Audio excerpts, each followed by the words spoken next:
Oh, yan naman po talaga. Ngayon, ang yabang pa, pinagyabang pa ng mga DDS, nung panahon ni Tatay Digong namin, no, ilan daw, 13,900 ang ipinatayong flood control. Tapos wala. Nagbago lang yung presidente, hindi na gumana. Ano kalokohan ho yun? Di po ba mga kababayan? Ngayon, dumako muna ho tayo mga boss Chipamo sir dito. Hindi ko rin alam mga sinasabi niya. Kaya defensor room muna tayo mga kababayan. Ano? Nag-uulan na, inuulan na ng kaso ito si defensor doon sa mga kalokohan at mga kagunggungan din niya eh. Oh. Pakinggan ho natin. Kasi naalala niyo po, yung NBI, mga kababayan, yung NBI,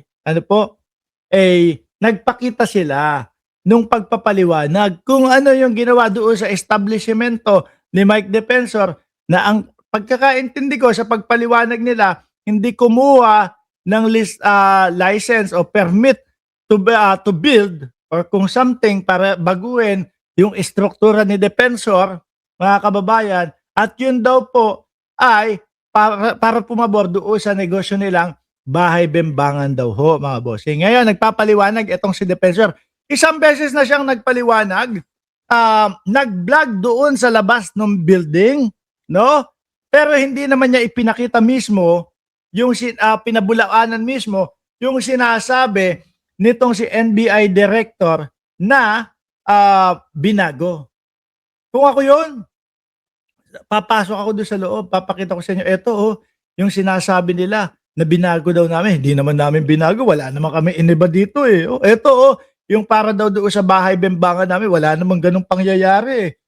Pero hindi niya ginawa. Eto, tingnan ho natin.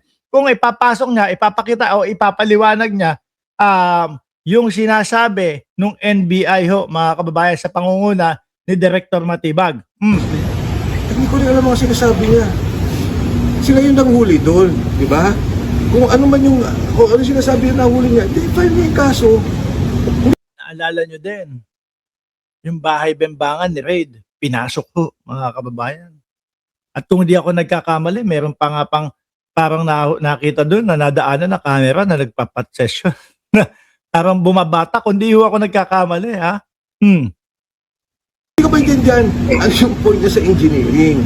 O paglipat ng kwarto, dito para hindi tayo mahirapan na itong building na to. Pasok mo kaya, sir? Doon mismo, sa mismong pinaggawaan, doon sa mismong sinasabing ikinonekta doon sa hotel. Yung opisina inilipat, di ba? Nagkaroon ng binago. Anong point doon?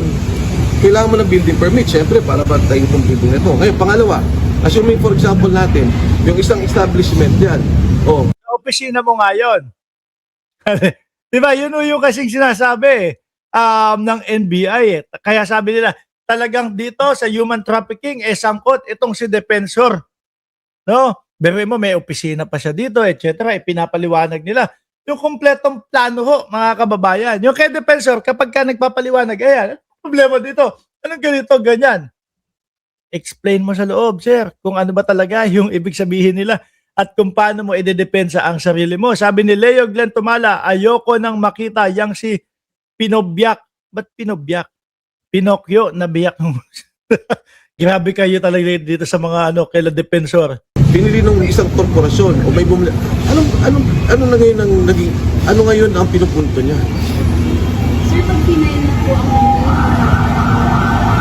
Parang ingot-ingot kunyari, wala namang connection ganito.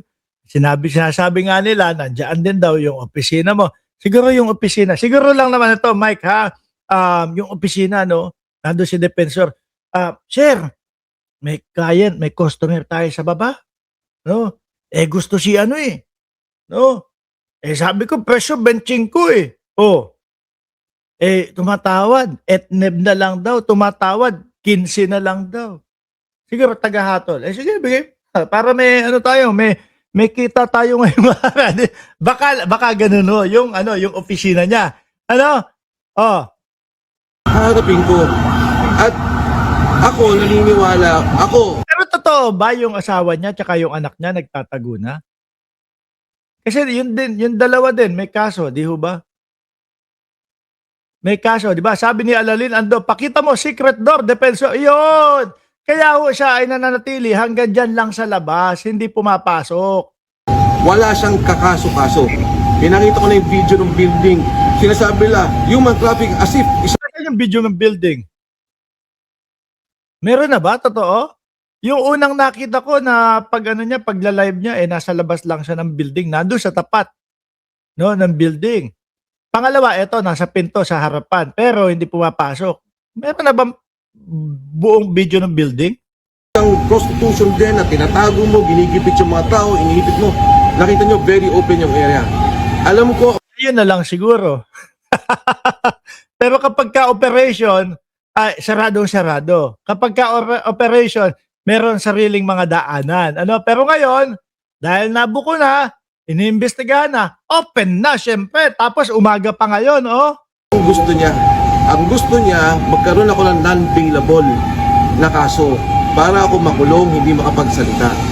Pero sinasabi ko kay Director Matibag, pwede niyo akong makulong, pwede niyo akong pigilan magsalita, pero ang Pilipino, Putik na, damay na naman kami dito. Oh. Problema nyo yan ng pamilya nyo eh. Ikaw ang padre de pamilya eh. Isinadlak mo yung pamilya mo sa ganyang sitwasyon. Tapos damay kami. Kami na naman, pero ang Pilipino, eh hindi pa lalagpasin yung inyong mga ginagawang panggigip. Damay kami. Eh ito nga kami oh. Gusto naming makalkal lahat yan. patuloy na nagagalit, patuloy na humingi ng hustisya, patuloy na sinisigaw na ayusin yung korupsyon. Hindi Tuloy-tuloy din naman. Ayun, kompleto. Talagang tuloy-tuloy din yung mga pagpapakulong. ako ang problema nila. Ang problema nila ay yung hindi na pag-address sa problema ng korupsyon sa ating bansa. Dapat Iisa din yung kanilang sinasabi. Iisa din yung kanilang script ni Rodante Marcoleta. Inilalayo, gusto nilang pagmukain sa mamamayang Pilipino na ang gobyerno ni Pangulong Bongbong Marcos ay hindi tinututukan yung korupsyon. Diba? Oh. may managot. Kaya nga itong June 28, may gagawing rally. Di ba? Yung mga Okay yun. Yan na naman! June 28, ang dami yung pondo sa rally Hindi matapos-tapos yung rally Kumbaga hanggat nasa laya tayo, sumubok tayo, baka matsambahan natin na yung mga rally-rally na mga ganito, matsambahan natin, mapatalsik natin yung presidente ng Pilipinas sa si Bongbong Marcos. Mapatalsik yung mga taong ayaw sa atin, di ba? Pero hindi nyo napapansin, paubos ng paubos yung mga nagrarally sa inyo. Ilan na lang kayo, susunod kayo na lang. Kayo ni Chavit, kayo ni si Topacio, si Chavit, si Defensor, si Marcoleta, sila. Wala kayong asawa sa rally, sabi ni Ma'am Delia Rosario. Minsan napapaisip po ako, totoo kaya yung talagang sinabi? Totoo kaya yung talagang sinabi mga kababayan, nung anak ni Juan Ponce Enrile, na merong nanggagaling na pondo galing sa China para guluhin ang ating gobyerno? religious leaders natin. Hindi naman kami organizer dyan. Pero nakita nyo, anong hinihingi nila? Dapat managot ang kurakot. At kami, nananawagan din ako, kami sasali, personal bilang Pilipino, nasama din ako doon. At palagay ko marami din sasama doon dahil marami na talaga ang galit. Bilang Pilipino, sasama ka o ikaw ang promotor ng mga rally na gano'n? Hindi ba? Naniniwala ako kayo kay Defensor. Bilang Pilipino, ako ay sasama sa rally. Or siya talaga, yung promotor ng mga rally-rally na ganoon Ako, tingin ko sila ang promotor.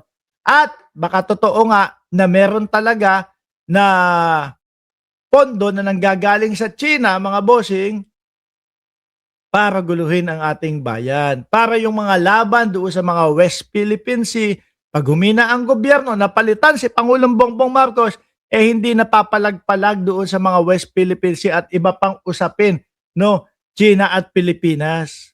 Pag inilagay, si Mary Grace Piatos, pag inilagay ang vice presidente, alam naman po natin, kung ano ho ang kulay niyang mga yan, ng Vice Presidente, ng mga Duterte, ng mga DDS. China ang kulay niyang mga yan ho. 'Di ba?